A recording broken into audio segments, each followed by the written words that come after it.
मन में एक प्रश्न होगा कि चलो मैं मान लेता हूं प्रोडक्ट से और आरसीएम करने से क्या क्या हो सकता है।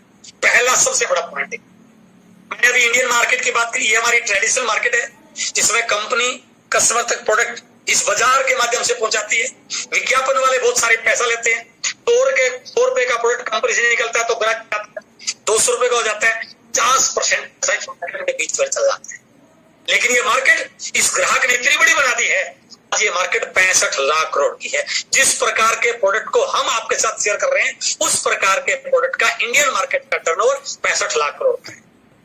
दूसरी व्यवस्था डायरेक्ट सेलिंग, चाहो तो इस डायरेक्ट सेलिंग से भी प्रोडक्ट परचेज कर सकते हैं। फर्क क्या है, यदि पुराने तरीके से प्रोडक्ट को परचेज करोगे तो जो टर्नओवर बनेगा उसमें सारा हिस्सा बिचौलियों का है, और इस नए तरीके से प्रोडक्ट परचेज करोगे तो जो टर्नओवर बनेगा उसमें 45% हिस्सा आपका है।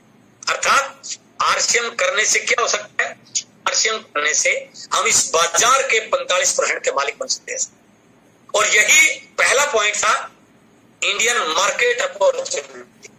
हमारे सामने सर 65 लाख करोड़ की मार्केट है, यदि हम इसका 10% भी कन्वर्ट कर पाए तो 6 लाख करोड़ का टर्नओवर हम कर सकते हैं सर आरसीएम का। और 6 लाख करोड़ का 45% जब हमारे दोस्तों में, हमारे साथियों में, डिस्ट्रीब्यूटर में बटेगा तो समझिए यहाँ पर बेरोजगारी जैसी समस्या कैसे रह सकती है सर। हर व्यक्ति को अपने सपनों को पूरा करने का जरिया बन सकता है। इसलिए पहला पॉइंट है कि आरसीएम से प्रोडक्ट परचेज करके मुझे इस बाजार में 45% की हिस्सेदारी मिल सकती है। दूसरा, एक व्यक्ति की जिंदगी में क्या फर्क पड़ सकता है। मेरी टीम के एक साथी हैं, आज से 5 साल पहले 1000 रुपए की नौकरी करते सर एक दुकान पे, तेलंगाना से है। ज्वाइन करने के लिए 1000 का प्रोडक्ट परचेज करने के पैसे नहीं थे सर। आरसीएम पे विश्वास किया, शिद्दत से काम किया, आज आरसीएम के स्टार मेड है, अपनी गाड़ी मेंटेन करते हैं। तो आरसीएम करने से लाइफस्टाइल में फर्क पड़ता है। पहले आप क्या है कोई फर्क नहीं पड़ता, लेकिन आपकी जिंदगी पूरी तरह से चेंज हो सकती है। एक और साथी जिसकी सर बड़ी तारीफ करते हैं, मिस्टर अजय पारत।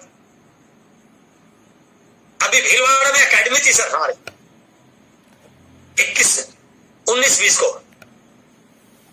और उनके साथ उनकी जो अर्धांगिनी मीना पार, जब उनको स्टेज पे बुलाया गया वो बोल नहीं सकी, रो रही थी सर स्टेज पे कि हमारे पास 2-2 रुपए के लिए हमारे बच्चे तरसते थे, क्योंकि हमारे पास कोई ना डिग्री थी, ना नौकरी थी, ना कोई पढ़ाई थी। एक टैक्सी ड्राइवर सर, आरसीएम समझ में आ गया। पहली चीज तो देखिए लाइफ स्टाइल अंतर sir, before RCM and after RCM. और आज आरसीएम के रूबी अचीवर है मिस्टर अजय पार्क, 2.5-3 लाख रुपए महीना की इनकम ले रहे हैं सर। आरसीएम से क्या हो सकता है, आरसीएम से कहानियां बनती हैं सर, कहानियां बनती हैं। बाहर रोजगार तो मिल सकता है लेकिन कहानी बनाने का मौका नहीं है सर। इसलिए ये बिजनेस केवल हल्दी मिर्च मसाले का नहीं है सर, ये कहानियां बनाने का बिजनेस है। इसलिए मेरी पेटल लाइन, यदि जिंदगी में कुछ बड़ा करना है, सपने बड़े हैं, 2 से 5 साल सीरियस होकर की गई मेहनत, लेकिन आगे टर्म एंड कंडीशन है सर, बिना शिकायत किए। सबसे बड़ा इस बिजनेस में फेलियर का कारण यही है कि यहां आके हमारी शिकायतें पूरी नहीं होती सर। 2 से 5 साल आपको इस सिस्टम को स्वीकार करना पड़ेगा, आपको इस सिस्टम को फॉलो करना पड़ेगा। जिस व्यक्ति ने आपको ज्वाइन कराया उसकी बातों को 100% मानना पड़ेगा। अपने दिमाग का प्रयोग नहीं करना है सर, पहले करके देख लिया ना। 2 से 5 साल सीरियस होकर की गई मेहनत बिना शिकायत की जिंदगी को उस मुकाम पर ला सकती है जिसकी कल्पना शायद आम आदमी भी नहीं कर सकता है।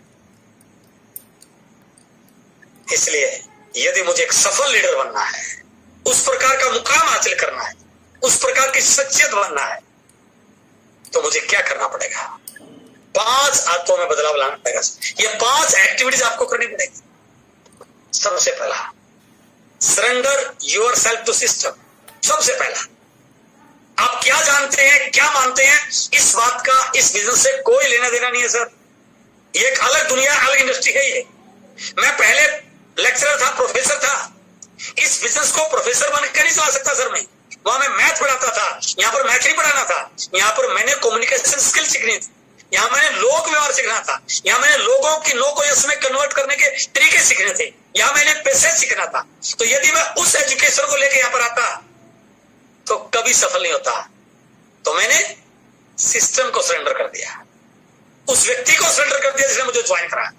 वो भले ही मेरे से एजुकेशन में कम था, वो भले से मेरे से उम्र में कम था, वो भले ही मेरे से इनकम में कम था, कोई फर्क नहीं पड़ता, लेकिन मैंने उसका अपना गुरु मान लिया, इस सिस्टम का गुरु मान लिया। जो भी सिस्टम ने निर्देश दिया उसी को फॉलो किया। मीटिंग में आना है, यस सर। इस किताब को पढ़ना है, यस सर। डायमंड क्लब की शुरुआत करनी है, यस सर। रिटेलिंग करना सीखना है, यस सर। जूम पे आना, यस सर। कभी नो ही नहीं बोला सर।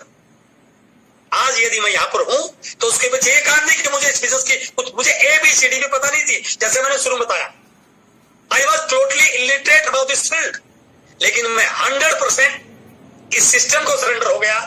मैंने कभी भी अपनी बात को तवज्जो नहीं दी, क्योंकि उस व्यक्ति ने जिसने मुझे ज्वाइन करवाया उसका एक्सपीरियंस मेरे से ज्यादा था।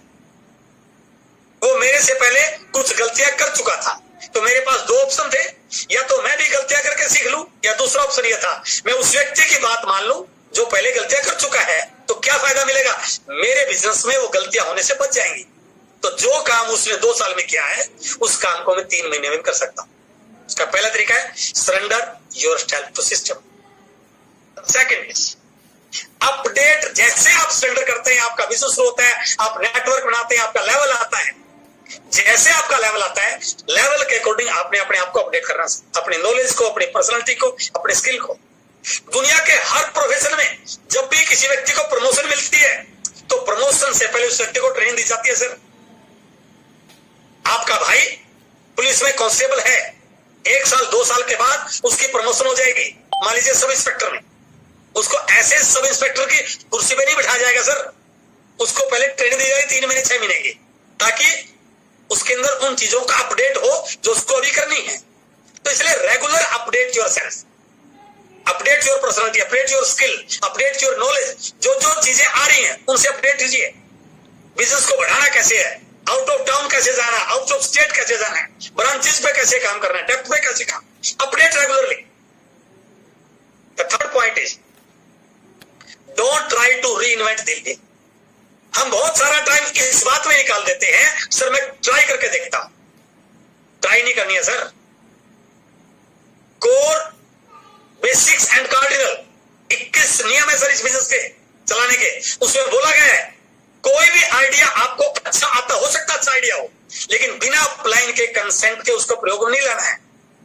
Don't try to reinvent the wheel. दोबारा पहिए की खोज करने की कोशिश मत कीजिए सर। जो आज आप ट्राई कर रहे होंगे ना, उसको हम लोग पहले 2 साल पहले ट्राई करके देख चुके हैं, उससे कुछ हासिल नहीं हुआ, तो उसका फायदा क्या मिला, टाइम वेस्ट हो जाएगा। इसलिए जो चीजें चल रही हैं उसी पे काम कीजिए। ज्यादा उसके अंदर कैलकुलेशन करने की जरूरत नहीं है सर। बल्ब, मेरे घर में अंधेरा है, मैंने बल्ब लगाना है, तो मैं दुकान पे जाके देखूंगा ये इसके अंदर तार कैसे डली, उससे मतलब नहीं है मेरा। मैंने 20, 30, 50, 100 रुपए दिए, बल्ब लाया और मेरे घर में लाइट आ गई, बस। मुझे क्या करना, वो किसने बनाया, कैसे बनाया, तार कैसे घुसा, उसके अंदर गैस कैसे भरी, क्या है उसके अंदर, मुझे आई डोंट नो। तो इसलिए जो जो चीजें पीसी सर अक्सर इस बात को बोलते हैं, आपको जयपुर से भीलवाड़ा जाना है, बस लगी हुई है, तो क्या वहां पर ड्राइवर से जाके पूछोगे क्या भाई साहब तेरा ड्राइविंग लाइसेंस दिखा, तेरे टायर में हवा है कि नहीं दिखा, तेरी गाड़ी में डीजल भरा हुआ कि नहीं दिखा? नो, क्योंकि वो बस 10 साल से चल रही है। बस उसके अंदर टिकट लेके बैठ जाओ तो अपने आप जयपुर से भीलवाड़ा पहुंच जाओगे आप।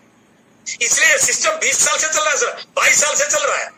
तो बहुत सारे लोगों ने टेस्ट करके देख लिया, इसलिए अपना ज्यादा दिमाग लगाने की जरूरत नहीं है। और maintain strong bonding with your upline and downer, सबसे इंपॉर्टेंट। जैसे आप आगे बढ़ोगे, जब किसान खेत में फसल बोता है ना सर, कोई भी किसान उसमें खरपतवार नहीं बोता है, लेकिन नेचर है प्रकृति का, उसमें ऑटोमेटिक घास फूस उगना शुरू हो जाएगा। यदि किसान जागरूक है तो समय रहते उस घास फूस को निकाल देगा सर, और यदि समय निकल गया तो फिर घास फूस की स्पीड इतनी ज्यादा होती है वो पूरी फसल को दबा देता है और घास फूस ऊपर निकल जाता है। किसान के हाथों कुछ नहीं लगता। इसी प्रकार जैसे आपका बिजनेस बढ़ेगा, कुछ चीजें ऑटोमेटिक खरपतवार की तरह पनपने लगेंगी।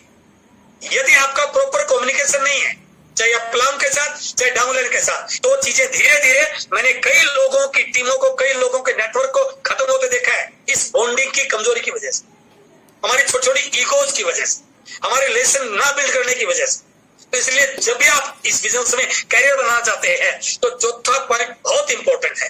यदि कहीं पर आपको लग रहा है मैं आपके अपलाइन में हूं, मेरे से कुछ मिस्टेक हुई है, आपको लग रहा है कि ये मिस्टेक हुई है, तो उसको दिल में मत रखिए, मेरे से बात कीजिए, सर मुझे ऐसा लगा ये पॉइंट ऐसे नहीं होना चाहिए। मैं या तो आपको कन्विंस करूंगा या मैं आपसे कन्विंस हो जाऊंगा, बात वही खत्म होगी।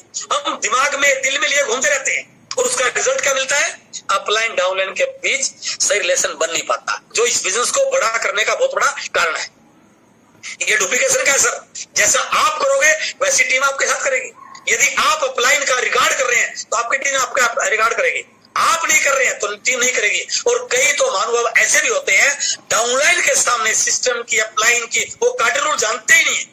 तो इसलिए बिजनेस में यदि आपको सफल लीडर बनना है तो चौथा पॉइंट बहुत बहुत इंपॉर्टेंट है कि हमेशा इस चीज को मेंटेन कीजिए।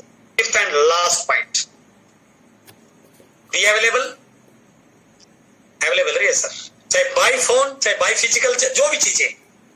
कई लोगों का फोन ही नहीं मिलता, लोग शिकायत कर सर अपलाइन से बात ही नहीं हो पाती। Be helpful and B result oriented. अपनी टीम के लिए अवेलेबल रहिए। उनको कहीं पर कोई चैलेंज आ रहा है, कोई मीटिंग में, कोई और चीज में, आप उनको हेल्प कीजिए। और जहां भी जाते हो, चाहे फिजिकल मीटिंग करते हो, चाहे होम मीटिंग करते हो, चाहे जूम मीटिंग करते हो, चाहे बॉडी स्कैन करते हो, चाहे डिटेलिंग करते हो, रिजल्ट निकालिए। आप कितना जानते हैं कोई फर्क नहीं पड़ता सर, आपके रिजल्ट क्या है इस बात से फर्क पड़ता है। कंपनी का कंप्यूटर बिजनेस को फाइनल करते समय ये नहीं देखता कि आपने कितनी मेहनत की है, वो ये देखता है कि आपने बिजनेस कितना है। और आपकी हर एक्टिविटी रिजल्ट ओरिएंटेड होनी चाहिए। यदि आप ये 5 काम करते हैं, 5 हैबिट्स को अडॉप्ट करते हैं, तो मैं पूरे दावे और विश्वास के साथ कह सकता हूं, you are the successful and top leader of this business.